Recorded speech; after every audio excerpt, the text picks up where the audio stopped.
All right, guys, welcome back to Beast Wars episode review. This is Rayron VR. We're going to be looking at episode 3. This is titled The Web, directed by C. Michael Easton, written by Larry Diltillo, and the original air date was September 18th, 1996. So we're going to go ahead and jump right into it.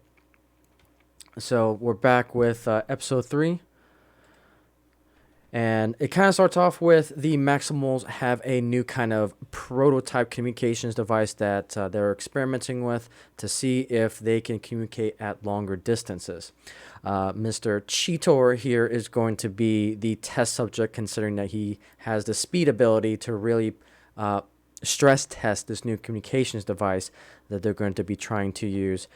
So they give him the particular device right here, as you can see. Let's see if I can get a better picture here.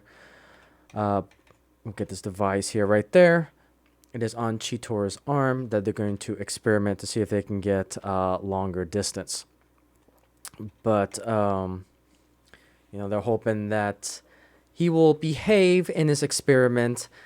And Optimus has faith that he'll stay out of the trouble, but that will soon be challenged. But now with our Predacons, good old Scorponok here has found a mega cannon. That this particular cannon was broken from the Predacon ship, and he's going to try to attempt to return it back to base. But now Mr. Cheetor has realized that Scorponok has found this mega cannon, and he's going to intervene and try to prevent Scorponok from getting this cannon back. And Optimus wants him to retreat, wait for backup, and that doesn't happen. So he gets the sneak attack on Scorponok. However, we've got another Predacon that was behind him, and that is Tarantulas. And when Chio tries to open fire, Scorponok then gets the attack on Cheetor and fires on him. And now we got Optimus Prime trying to find Cheetor. And to his surprise, Cheetor is kind of in a bad spot. Let me see if I can get it. Let's see here. This thing's kind of picky. But he basically takes a missile to the chest, and the damage is pretty extensive, and then he goes into stasis lock. And what's interesting about this episode is that we kind of get to see that a little bit, what a Transformer goes through when they're in stasis lock. So it's pretty much dreaming for us equivalent on the human side.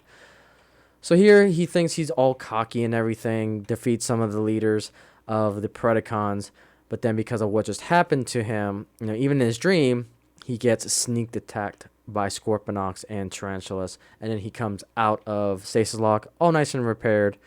Everyone is happy that he has recovered. However, this phase kind of shows everything.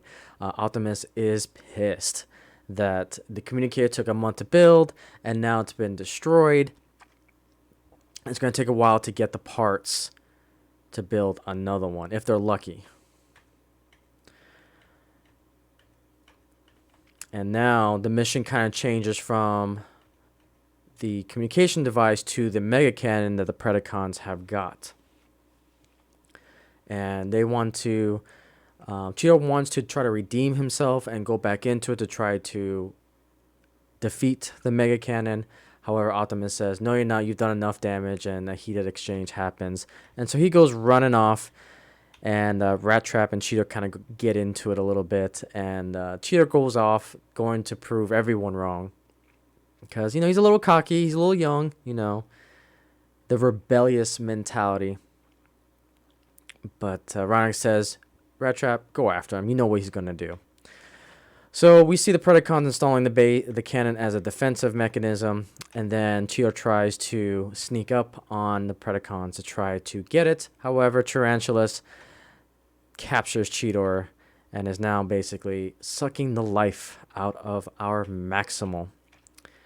And then Tarantulas here is basically going to suck all the energy so that way he can feast. Now, interesting thing about some of these Transformers is that when they took the life form of the beast form, they start to imitate that because that's just the way the circuitry is designed, which is interesting. So Tarantulas obviously is going to have the instincts of a spider, and Cheetor's obviously going to have the instincts of speed, Rat Trap with garbage, and so on and so forth. So Optimus talks with Dinobot to try to figure out what the Predacons are going to do, and they're wondering where in the world is, not Carmen Sandiego, but Rat Trap and Cheetor. And Rhinox is trying to cover down, saying that, Rat Trap's trying to calm down Cheetor in a way. So they continue to discuss what their next plan is going to be, because Dinobot wants to attack it head on. Optimus wants to be cool, calm, and collective and strategize a little bit. But in the meantime, Rat Trap is trying to save Cheetor, realizes that there is a secret tunnel through the mountains. And then we continue to have the conversation between Tarantulas and Cheetor. And then Rat Trap comes up and gets the surprise. We get our first look at Tarantulas' transformation. And then we also get Rat Trap, who transforms. And then they have a firefight within this cave. Some shots are missed, which causes damage to the pillars of the cave. And then one thing about Tarantula is that he is kind of the technical expert for the Predacons. So he has all this secret tech that he kind of does. He's got the energy web behind him. He's got infrared that he pulls down. See if I can play this a little bit here. But right there. So we've got the infrared technology that he uses to find Rat Trap. So then they continue to fight. Rat Trap puts these detonators down to try to fool Tarantulas, and he does get this sneak attack on Tarantulas. So they have another exchange, and then Rat Trap tries to free Cheetor. This particular machine only recognizes the signature pattern of Tarantulas, kind of a safety mechanism. And Rat Trap effectively has his own way of dealing with his signature. He's just going to fire the stupid thing. And it's just great character design. I love it. And then Tarantulas survives, shoots at the web, and then the web explodes. Don't ask me how. It just does, in quite epic fashion. And then the whole cave starts to tremble and collapse on Tarantulas. And then our two maximal friends here were able to escape the lair. Hence the title of the episode, The Web. And then we come back in here. And, Optimus asks, where have you two been? Like, concerned parent, which is kind of funny. And then Rat Trap covers Cheetor, saying that you were too harsh on him. And so on and so forth. And then Optimus apologizes. And then Cheetor takes responsibility, saying, yeah, I was too cocky, essentially. It was his fault because I lost a communicator. Won't happen again. One big happy family. Now, what's cool about this is that Rat Trap also scorns Cheetor because Rat Trap basically saved his life and saved his skin from Optimus. But Rat Trap says that, if he would have told the truth, it would have been both of their butts, it's so funny. Yeah, you can see the rat is mad. And then he trots off to collect garbage, which is funny. And then at the end, Cheetor basically says under his own whisper that, thank you for saving my life. Thank you, pal. So we start to see the bonding of our main characters. So overall, this was a really good episode. It just shows that, you can't just have a guns blazing, cocky attitude. It was, one of those life lessons that we all have to learn, that you think you can go in just by yourself, solo, guns a blazing, but that always can backfire, and that you need to be a team going into it, because you just never know when